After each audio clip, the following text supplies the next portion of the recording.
Hello students, welcome to the online class of class 10th, subject social studies. Firstly we start with the geography subject and chapter number 1, resources and development. Here the first question arises, what are resources?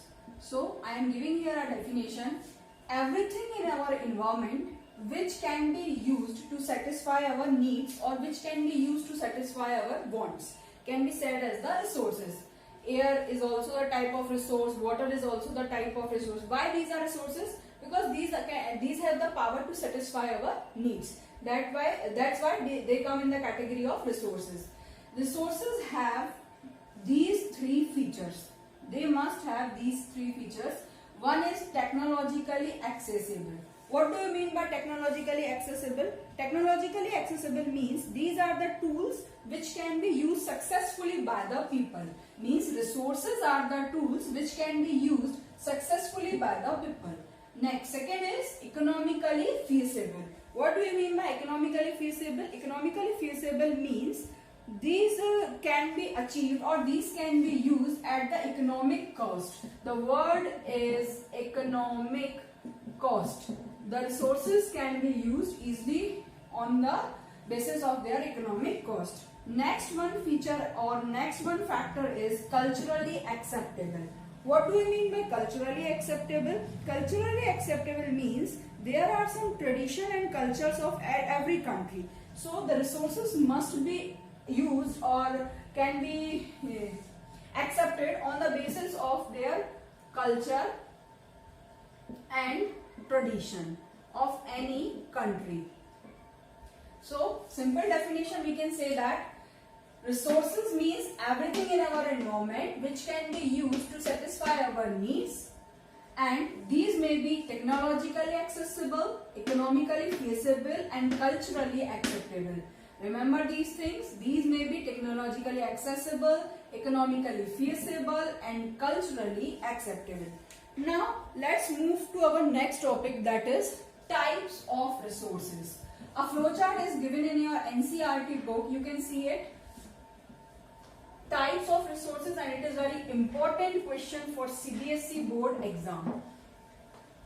Types of resources.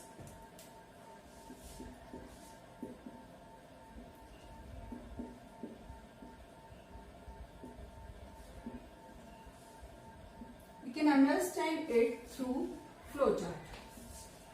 There are some bases on the basis of which resources are divided. Firstly, on the basis of origin. Second, on the basis of exhaustibility.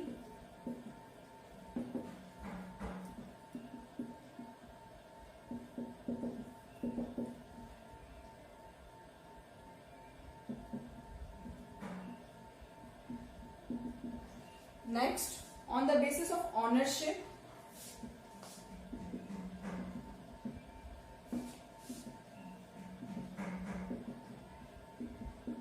And last one is on the basis of status of development. First is on the basis of origin. How many types are there? There are two types. One is biotic resources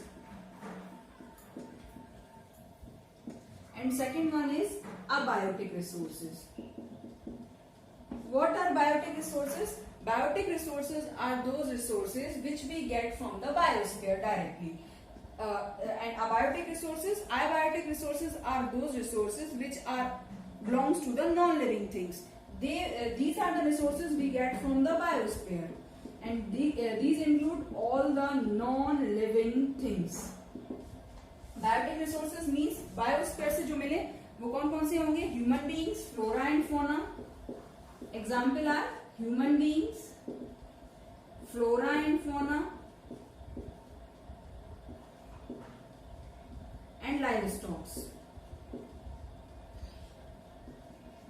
Next is abiotic resources. Abiotic resources examples are rocks and minerals. Next is the category of on the basis of exhaustibility. On the basis of exhaustibility there are two resources. One is renewable resources And next one is non-renewable resources. What are renewable resources? Renewable resources are those resources which can be reproduced, or these are not exhaustible. These can be reproduced. And non-renewable resources are those resources which cannot be reproduced.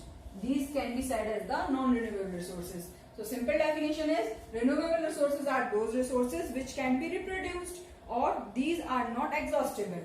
Non-renewable resources are those resources which cannot be reproduced, and these can be exhausted. Example of renewable resources are water, forest, wildlife. These are the example of renewable resources. And for non-renewable resources, fossil fuels and metals. These are the example of non-renewable resources.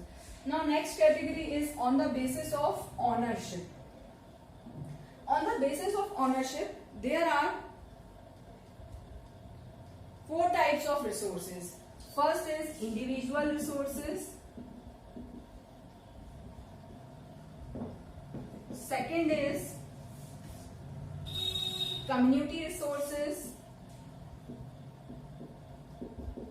Next, third is national resources. Fourth is international resources.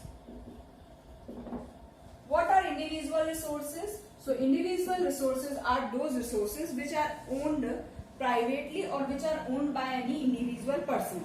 Example of individual resources like plots, houses, wells, etc. Now next is community resources. What are community resources? Community resources are those resources which are owned by the member of the community, like parks, public parks, burial grounds, etc. What are national resources? National resources are those resources which are for the welfare of any nation or which are owned by any nation. Example of national resources are mineral, forest, wildlife, etc. What are international resources? Now come to the last question. What is international resources? International resources are those resources which are for the international boundaries, or which, like atmosphere, oceans beyond the 200 nautical miles, etc. These are the resources on the basis of ownership. Now the next and last one is on the basis of status of development. Last one is on the basis of status of development.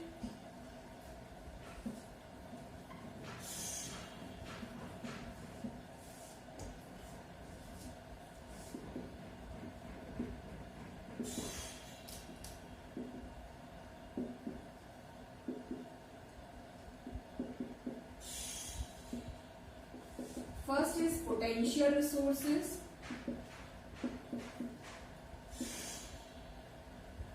Second is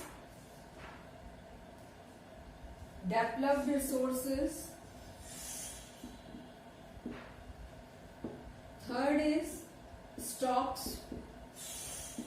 Last is reserves. First one is potential resources. Now come to the question that what are potential resources? Potential resources are those resources. Potential resources are those resources that are found in a region but have not been utilized. Potential resources are those resources which are found in the region but these are not being utilized. For example, Rajasthan, Gujarat have the potential for development of wind and solar energy, but so far they have not been developed on the large scale. Rajasthan and Gujarat have the potential to produce the wind and solar energy, but they are not using it. Now next come to the next point, that is developed resources. What are developed resources? These are the resources which are surveyed and their quality and quantity have been ascertained for utilization. The development of these resources depend upon the availability of technology and level of usability. Means we can use them. They are ready to use. Next one is stocks. What are stocks? These resources have the potential to satisfy the human wants and needs, but appropriate technology is not available to use them. I am repeating it. Stock means these resources which have the potential to satisfy the human wants and needs, but appropriate technology is not available to use them. For example, water is the compound of hydrogen and oxygen and are rich source of energy. However, India does not have any technical know-how to develop these resources. Water is the example of stock. Next one is reserves. What are reserves? Reserves are the part of stock which can be put into use with the help of existing technology, but their use have not been started. Like water in rivers, dams, forests are the reserves which can be used. Rivers are used for generating hydroelectricity power, but in very small way. These are the 4 important types of resources on the basis of status of development. Now let's move to the next topic, that is resource planning. What is resource planning?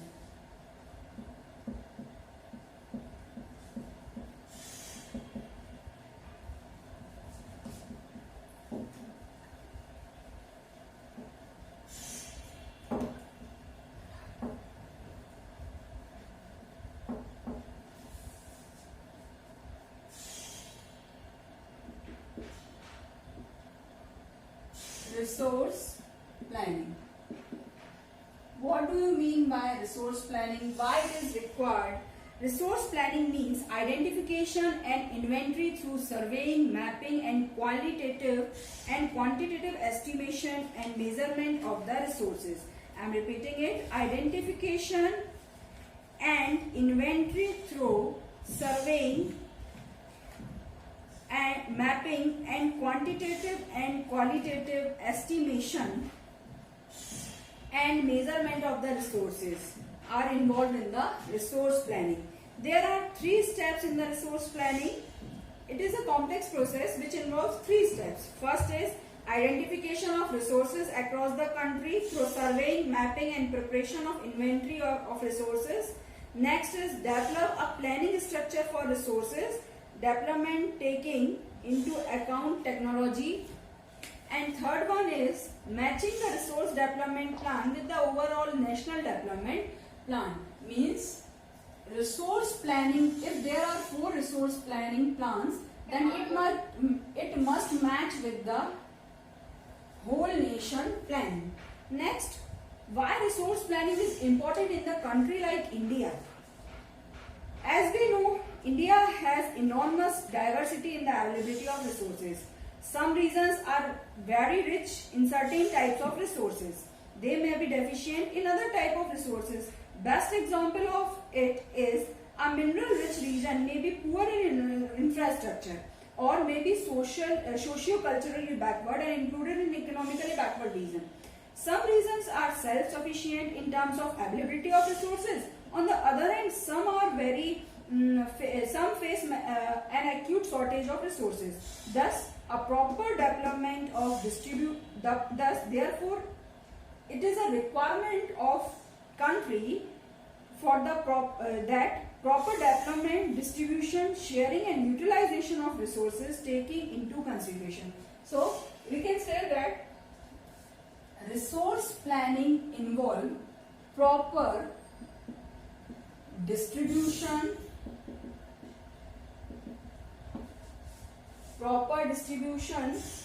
next is sharing and utilization of resources. In short, we can say that resource planning involves the process in which proper distribution, proper sharing and proper utilization of resources can be possible. Means plan should be made for the proper distribution, sharing and utilization of resources. This is the basic requirement of our country. India has made concentrated efforts for achieving the goals of resource planning from last 5-year plans launched after the independence.